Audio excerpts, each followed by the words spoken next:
Semana passada, quando eu comentei o último episódio aqui no canal, falei pra vocês que a ideia, a princípio, não era fazer vídeos semanais. Só que quando eu assisti esse episódio hoje, me deu vontade por dois motivos. Primeiro, o número de informações que a gente teve, o número de informações que a gente não teve e o número de informações que a gente poderia ter tido e não teve, além do final do episódio, que foi o Subaru encontrando finalmente, cara. Eu olhei assim e falei, que? A bruxa da inveja apareceu mesmo? Eu fiquei, como assim? Deu muito a cara de clímax, mas deu muito a cara de clímax, sendo que a gente só tá agora, eu não sei se a gente vai ter um clímax na primeira parte dessa segunda temporada, assim como a gente teve na primeira temporada, mas que acabou acontecendo só no episódio 15 mesmo, né? Não foi exatamente, por exemplo, no episódio 12, que normalmente seria o final da primeira parte, né? Eu não sei se a gente tá arrumando pra isso agora no arco desse santuário. Eu tô com essa impressão, posso estar errado. Digam nos comentários aí, vocês leitores da novel, por favor.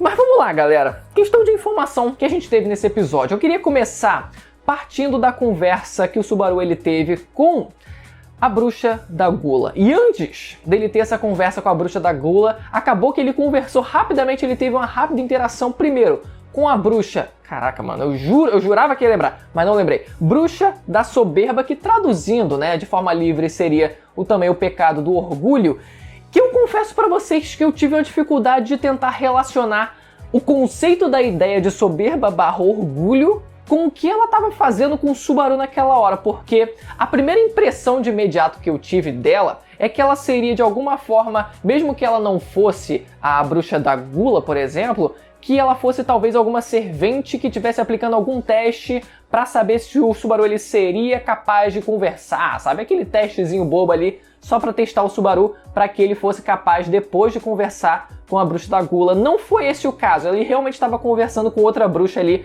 mas eu confesso que eu fiquei um pouco confuso em relação a isso, sabe? Porque o que ela estava fazendo era querer testar a bondade do Subaru, ela queria avaliar ali, fazer um diagnóstico da bondade dele e assim avaliar, olha, eu arranquei o seu braço e você não sentiu nada. Quer dizer que você é um cara bom. E depois ele se despedaça todo e ela fala ainda, caramba, ainda você se considera um pecador.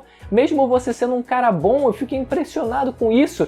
E a aura de tensão, mesmo essa foi uma das coisas que eu achei bem dirigido no episódio aqui, porque a aura de tensão, mesmo que o cenário durante o episódio, durante 90% do episódio, porque no final realmente estava escuro, né, com a bruxa da inveja aparecendo, mas durante a conversa que o Subaru teve com as bruxas, mesmo que fosse um cenário completamente colorido, completamente de dia, ainda assim conseguiu trazer um ar de tensão nessa hora e também depois quando ele conversou com a bruxa da gula. Realmente deu um ar de tensão ali na hora.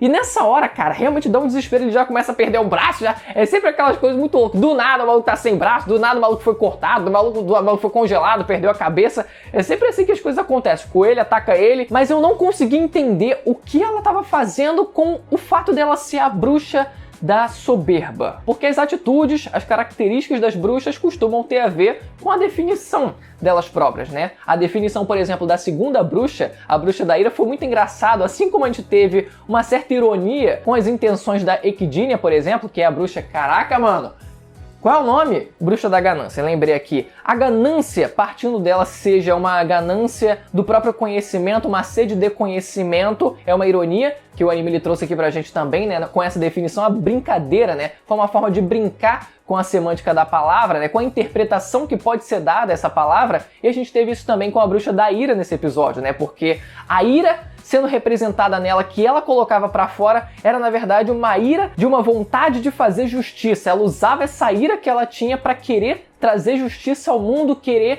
pelo menos foi isso que eu entendi, né? Queria trazer justiça ao mundo. E quando a bruxa da gula finalmente apareceu, ela toda acorrentada ali, caraca, aqueles sons de corrente, quando aquela estrutura começava a se tremer toda, realmente contribuiu para esse ar de tensão. E é discutido sobre a origem dos coelhos, né? A princípio, quando eu vi aqueles coelhos no episódio passado ou retrasado? No episódio passado mesmo. Eu achei que a introdução daqueles coelhos na hora, muito aleatório.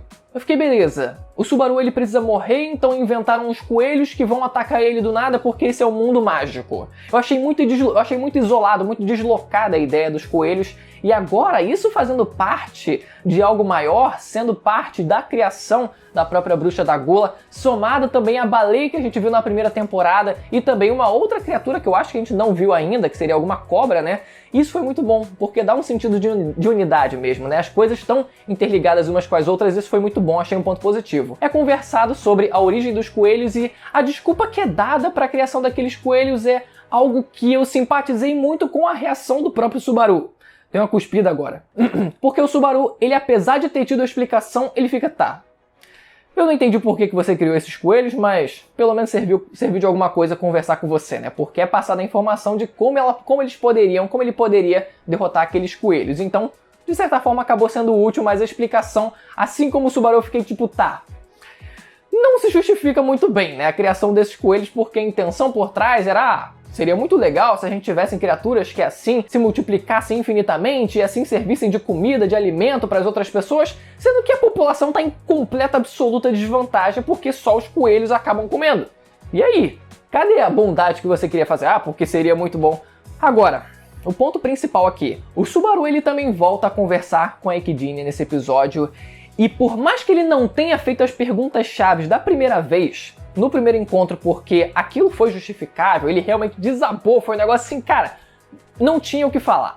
Era realmente assim um momento de desespero onde ele queria desabafar e ele precisava. Só que dessa vez, ele agora conversando com ela de forma mais calma, esse seria o momento ideal para fazer as perguntas certas. Para perguntar por que ela criou essa barreira, para perguntar por que ela criou esses testes, para até, quem sabe, extrair alguma dica de quais seriam esses testes, para quem sabe ele se preparar para eles, ou quem sabe até o nome dos testes, alguma coisa assim, ou como ele poderia, enfim, alguma coisa, extrair alguma coisa desses testes e a própria origem, por que eles existem a princípio, né? São as dúvidas que eu levantei semana passada. Se a intenção é manter os semi-humanos, né, os mestiços lá dentro dessa barreira que a gente não sabe por que foi criada, porque existem testes que permitem com que eles saiam se esses testes eles forem vencidos. E porque o primeiro teste tem a ver com você superar os traumas ou as más relações que você teve no seu passado, e os outros testes que a gente não sabe ainda quais são, o que eles vão ter a ver com tudo isso e por que eles existem.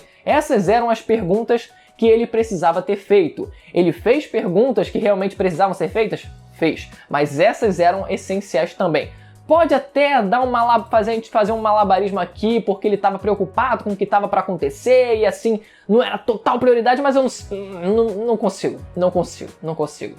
Ele realmente podia ter feito as perguntas ali, ele fez o sacrifício necessário, ele pediu, ela ia das informações, então aquele era o momento. Ele nem tem a garantia de realmente conseguir conversar com ela uma terceira vez. Ela diz que é possível, e essa foi outra informação que a gente teve nesse episódio, porque ao mesmo tempo em que parecia que ela chamava o Subaru, convidava o Subaru para a festa do chá, também era dito que ele precisava passar por alguma qualificação que a gente não sabia qual é. No fim das contas, era só você querer muito. Tipo, eu quero saber!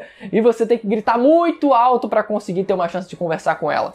Bom, é bem uma justificativa mais simples do que eu pensava que fosse, mas pelo menos foi explicado pra gente. Mas ainda ficaram pendentes essas outras questões maiores. O Subaru ele mantém as suas memórias em troca do reconhecimento da existência daquela personagem que entregou o lenço pra ela. Esqueci o nome dela, a Loli lá da mansão.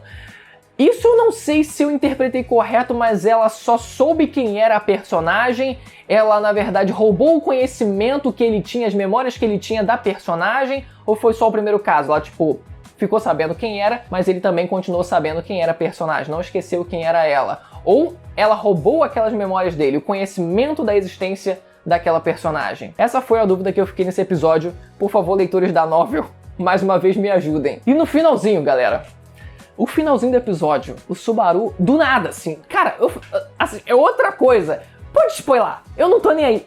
Me spoiler nos comentários.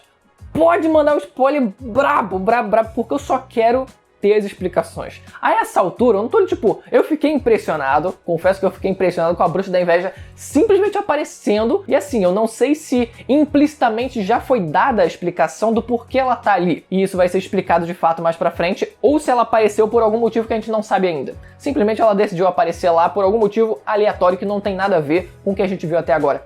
Não sei. Mas como eu falei no começo, tá com muita cara de clímax pra essa primeira parte da segunda temporada. Eu não sei. Posso estar errado, mas essa é a impressão que eu tive. Galera, eu não sei se semana que vem eu volto pra fazer mais um vídeo de ReZero, mas eu confesso que esses 2 últimos episódios foram muito bons e eu vou semanalmente continuar acompanhando. Quando eu sentir que vale a pena trazer um vídeo, aí eu faço um vídeo falando do episódio. Então quem não é inscrito, aproveita para se inscrever no canal para acompanhar os próximos vídeos de ReZero. Aproveita também para ativar o sininho para receber as notificações. Vou ficando por aqui, até a próxima. Tchau!